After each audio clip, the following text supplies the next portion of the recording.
প্রথমবারের মতো ২০ দলের অংশগ্রহণে শুরু হয়েছে টি-20 বিশ্বকাপের নবম আসর। যুক্তরাষ্ট্র ওয়েস্ট ইন্ডিজের আয়োজনে এবারে টুর্নামেন্টে কোন দল ফেভারিট সেই আলোচনা আরও আগে থেকেই চলছে। সেদিক থেকে হয়তো বাংলাদেশকে নিয়ে খুব বেশি আশা দেখার সুযোগ কম। তাদের সাম্প্রতিক পারফরমেন্স যে আশা জাগা নিয়ে নয়। সুপার 8-এ খেলার লক্ষ্য নিয়ে বিশ্বকাপে যাওয়া টাইগারদের নিয়ে কথা বলেছে সাবেক ক্রিকেটার যুবরাজ সিং। টি-20 বিশ্বকাপের চলতি আসরে সাবেক এই ভারতীয় অলরাউন্ডার আইসিসির শুভেচ্ছাদূত হয়েছে।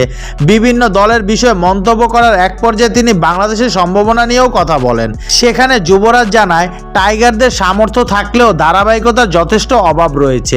এমনকি বাংলাদেশকে বিপজ্জনক উল্লেখ করে অতীতে অঘটন ঘটানোর কথাও স্মরণ করিয়ে দেন সাবেক এই তারকা। গণমাধ্যমের মুখোমুখি হয়ে যুবরাজ বলেন, বাংলাদেশের সম্ভাবনা আছে, তারা খুব বিপজ্জনক দল, আগেও বেশ কিছু অঘটন ঘটিয়েছে তারা। তবে বিশ্বকাপ জিততে হলে আপনাকে ধারাবাহিকভাবে পারফর্ম করতে হবে, যা বাংলাদেশ করতে পারছে বলে আমি দেখিনি। আমার মনে হয় তাদের সেই সামর্থ্য আছে।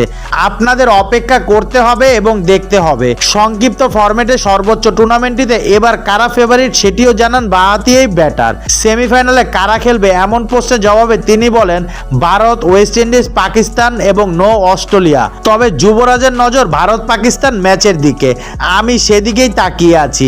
আসলে ভারত পাকিস্তানের ম্যাচ কখনো মাঠে এসে দেখিনি। আমি খেলেছি এমন ম্যাচ আছে, আর টিভিতে দেখেছি। মাঠে এসে এবারই প্রথম দেখব। চাপটা কেমন তা জানি না।